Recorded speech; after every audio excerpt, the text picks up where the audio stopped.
Olá, queridos alunos! Chegamos aí para fazermos aquela aula de revisão. Logo após essa aula, vocês terão a prova. Na última aula, eu já tinha falado, tínhamos chegado no final do conteúdo e agora nós iremos para a prova, tá certo? Primeiro, eu vou fazer a revisão. Lembrando, professor, o senhor fez aí a revisão de 4 conteúdos. É só esses 4 que vão cair na prova? Não. Irão cair todos os demais conteúdos que foram vistos durante a segunda unidade. Eu vi 15 conteúdos, mas na revisão eu só passei 4. O certo daquele 4? Não. Gente, a revisão são só 20 minutos. Não dá para eu falar sobre os 15 conteúdos que eu passei durante a segunda unidade. Então, a gente acaba pegando assim, aleatoriamente, alguns assuntos, só para fazer vocês recapitularem. Mas todos os conteúdos irão cair na prova. Eu vou fazer revisão aqui de 4 conteúdos apenas. Mas a prova... eu fiz a revisão do conteúdo 1, 2, 3 e 4. Caiu o assunto da prova 7, 8, 9. Mas o senhor não explicou. Eu expliquei para vocês. A revisão é uma apanhada que tinham que fazer. Então a gente escolhe alguns temas e no dia da prova vai cair todos os assuntos que foram abordados durante a aula, tá bom? Deixar isso bem claro, porque tem aluno que não entende. Mas o certo é cair só o que o senhor explicou. Mas não tem tempo hábil para explicar em 20 minutos todos os conteúdos que nós levamos aí meses lá atrás explicando a aula, tá bom? Feito esses ajustes, joga na tela, por favor. Vamos aí para a aula 29.1. Bom, nessa aula, deixa eu só verificar se a minha caneta está tudo ok. Cadê minha caneta? Cadê minha caneta? Deixa eu ver aqui, minha canetinha. Se ela está pegando a boa. Opa, tá aqui minha caneta. Aqui, pronto. Aqui. Então, na aula de hoje, nós vamos trabalhar o conteúdo 12, o 13, o 14 e o 16. Veja, aula 29.1. Eu vou voltar a falar sobre o Tratado de Ayacucho. Eu vou dar uma pincelada. Vou falar sobre a descoberta do lápis também, dar uma pincelada. Falar sobre o Rondon, indigenista, expedicionário, sertanejo, militar, ativista e assim por diante. E também o primeiro e o segundo ciclos da borracha. Fechou? Bom, o que foi o Tratado de Ayacucho? Aí, dentro desse assunto, eu tenho aí os limites do tratado, a navegação e o comércio pelos rios Madeiras ao Guaporé. O Brasil possui alguns tratados com a Bolívia, como você foi visto. Então, durante lá a explicação, tivemos, nos anos 60, lá do século XIX, se tomava como base os limites estabelecidos pelo Tratado de Madrid. O Tratado de Madrid é de 1750, é o famoso Uti Possidetis. A terra pertence a quem a ocupa e não a quem a descobre, certinho? Já o Tratado de Santo Ildefonso estabelecia a fronteira do Brasil com a Bolívia, que corria do ponto médio do rio Madeira, próximo à cidade de Humaitá, aqui no Amazonas, aqui próximo de Porto Velho, que fica do lado esquerdo, que desce o rio, né? O lado esquerdo do rio Madeira, lembrando que Madeira é maiúsculo, aí o M maiúsculo.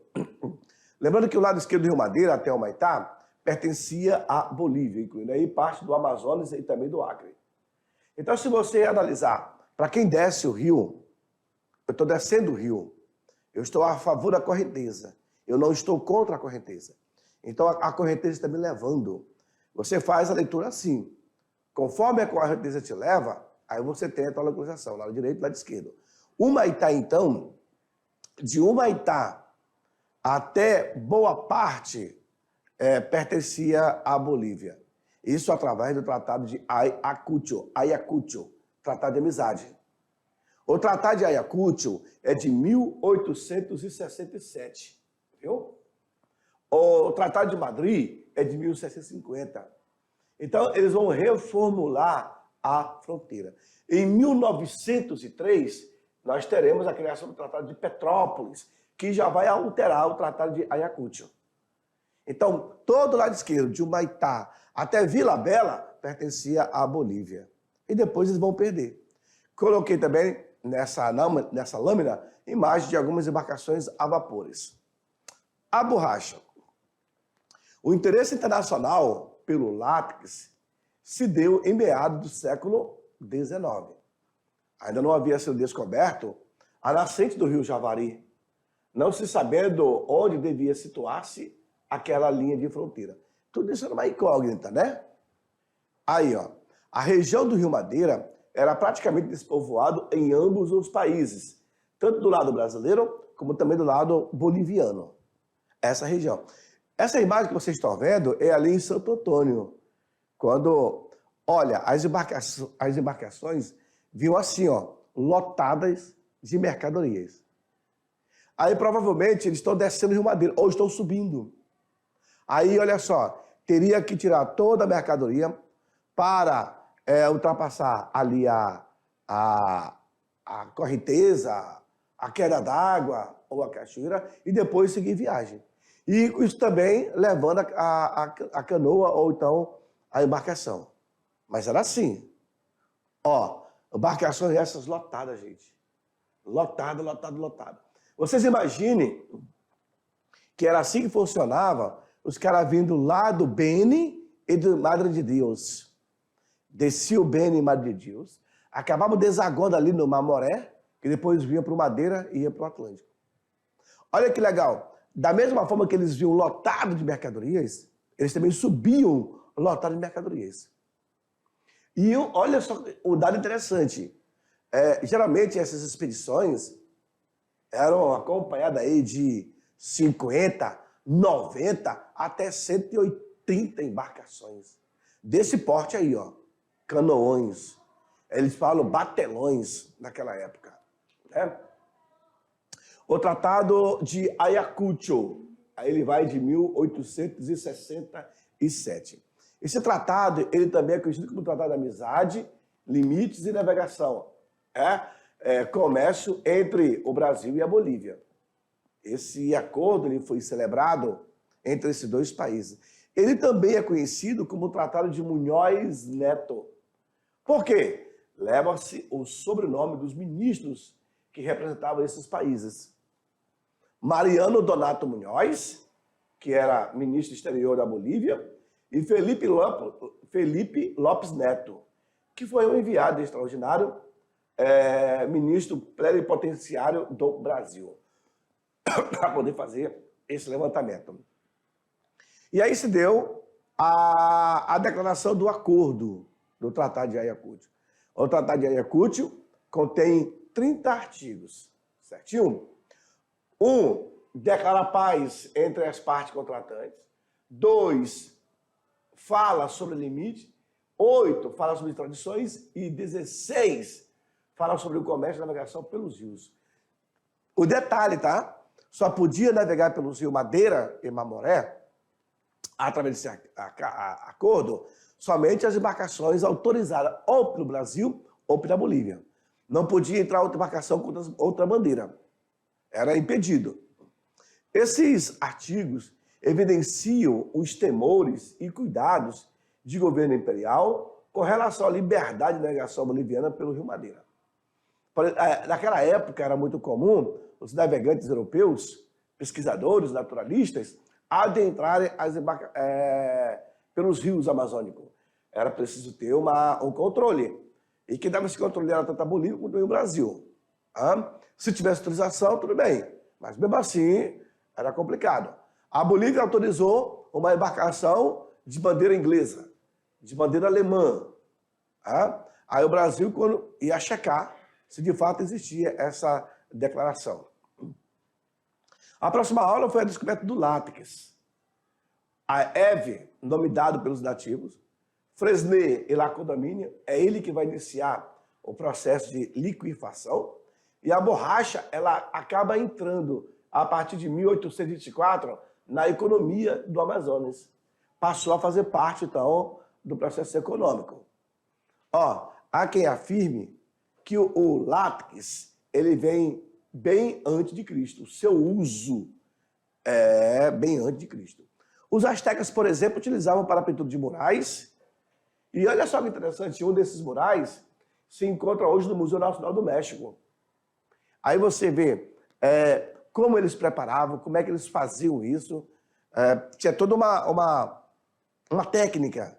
E aí esse mural ele foi encontrado em escavação arqueológica e aí hoje ele é exposto nesse museu lá do México.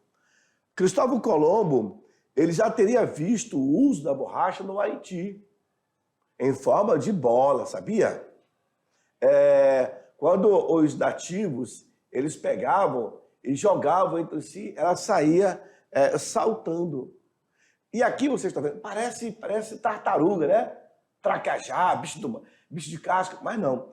Esse aqui é o látex. Ele acaba cortando no meio. Então, geralmente, ela é assim, ó. Vou fazer para vocês como é que é o látex. É assim, ó, né?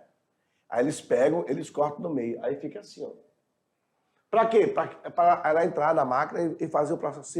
Ele vai expandir, vai aumentar, tá?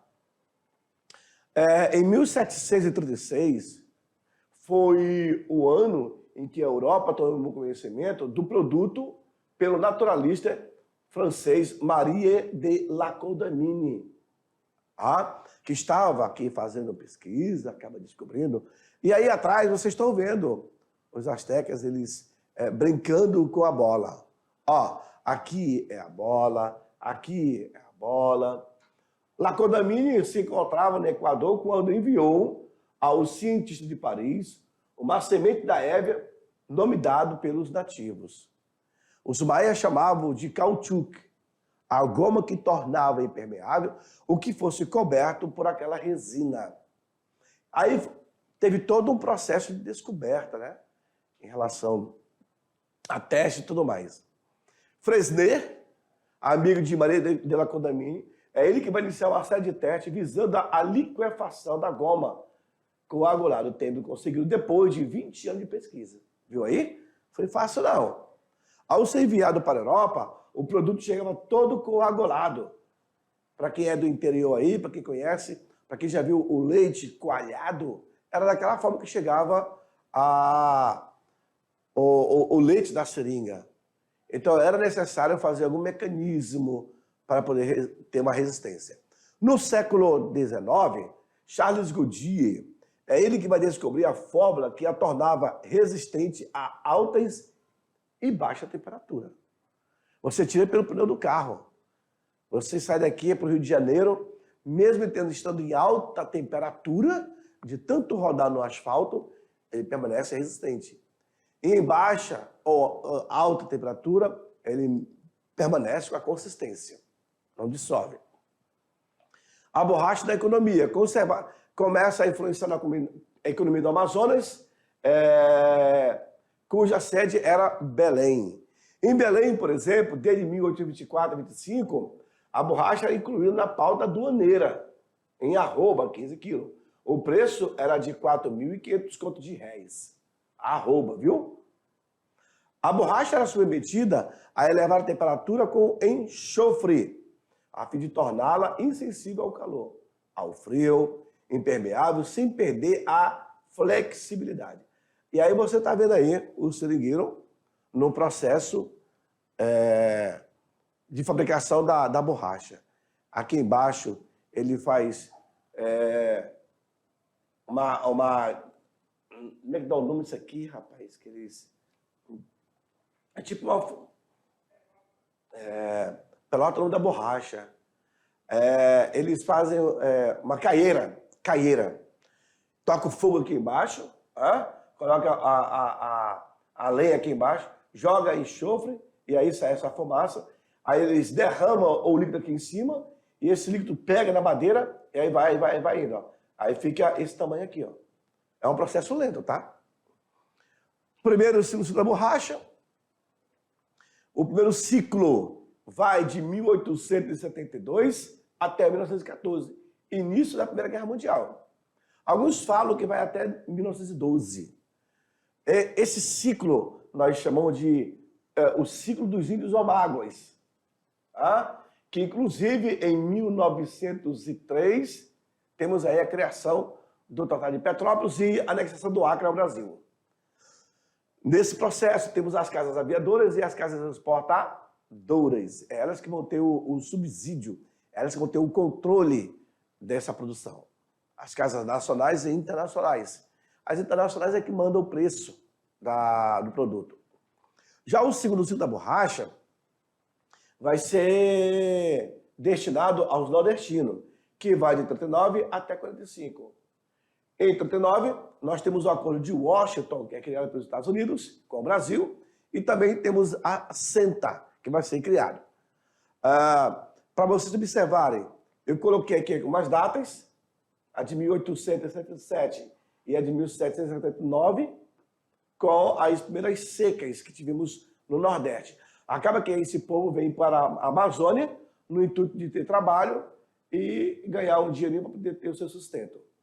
O auge da borracha vai ser, de fato, nesse período aqui, ó, de 1880 a 1915.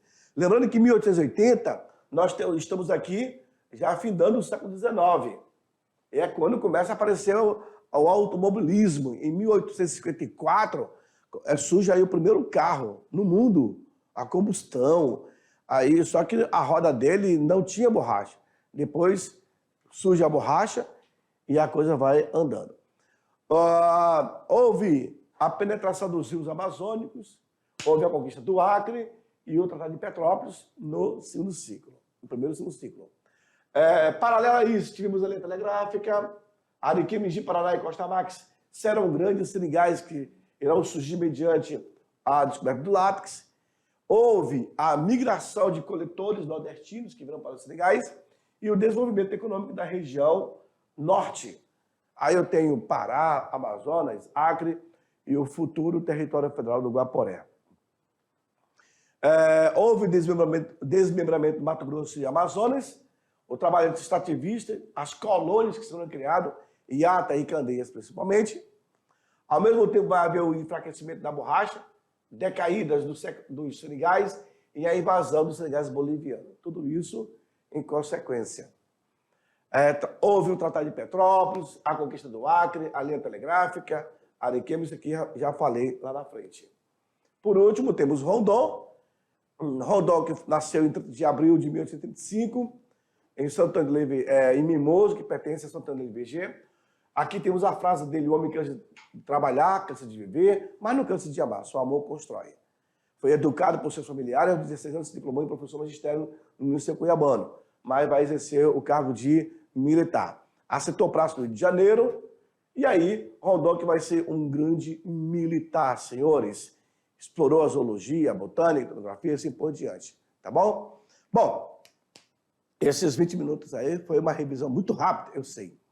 Agora, aluno, eu vou deixar você para fazer aquela prova. Não tenha pressa, fique tranquilo, faça uma boa prova, preste atenção nas perguntas e só desejo sucesso para vocês, tá bom? Fique com Deus e eu volto para fazer a recuperação mais lá na frente. Tchau, tchau.